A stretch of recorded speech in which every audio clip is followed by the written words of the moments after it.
इस कहानी को सुनकर आपको पता चलेगा कि कैसे दिव्य शक्तियाँ हमारी मदद करती हैं। राहुल शर्मा एक सफल बिजनेसमैन थे। वो अपने कर्मों के प्रति बहुत ईमानदार थे। वे दयालु थे। कर्म कांड पूजा से ज़्यादा वो कर्म को ही पूजा मानते थे।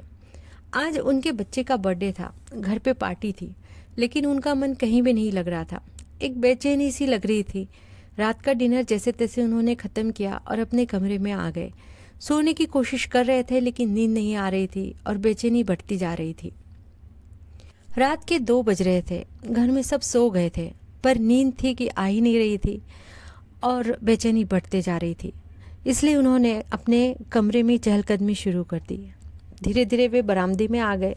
बरामदे में उन्हें थोड़ी राहत महसूस हुई, तो वे आगे बढ़कर गार्डन में चले गए। गार्डन में थोड़ा चहलकदमी करने लगे। सोचने लगे, क्या ऐसा करूं जिससे मुझे इस बेचैनी से छुटकारा मिले और एक मीठी सी नींद आ जाए। अभी वो गार्डन में घूम ही रहे थे कि बगल वाले मंदिर में घंटी की आवाज़ सुनाई दी। शायद सुबह के 4 बज रहे थे और प्रातःकाल की पूजा का वक्त हो रहा था। राहुल का मन अपने आप उस मंदिर की ओर खींचा चला गया। आज तक वो मंदिर में नहीं गए थे, लेकिन अपने अंदर की बेचैनी की वजह से और भविष्य को लेकर अनिश्चितता की वजह से वे मंदिर चले गए कि पता नहीं कब अंतिम वक्त आ जाए।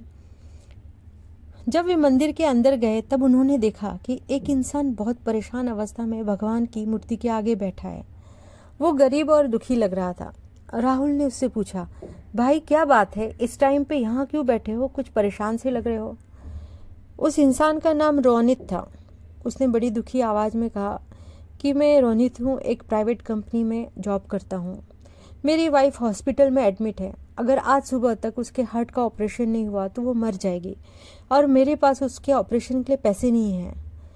तब राहुल ने सोचा, शायद यही कारण है जो उसे यहाँ तक खींच कर लाया है।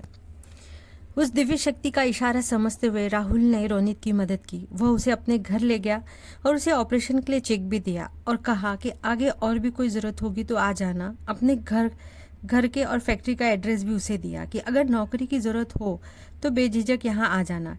जब राहुल उसकी मदद कर रहा था, तब उसे अजीब सी शांति महसूस हो रही थी।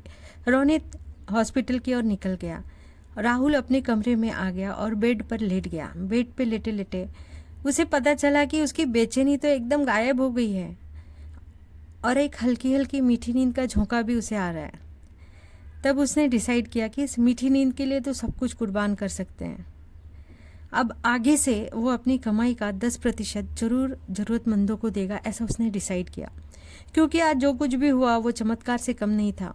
राहुल भले पूजा पाठ कर्म कांड में भरोसा ना रखता हो, परंतु अपने अच्छे नेचर की वजह से वो कर्म के थ्रू ही भगवत भक्ति करता था। डियर दोस्तों, भगवान की असीम करुणा हम सब पे बनी हुई है। हर एक घटना के पीछे भगवान की कोई ना कोई मर्जी होती है या कोई ना कोई सबक होता है।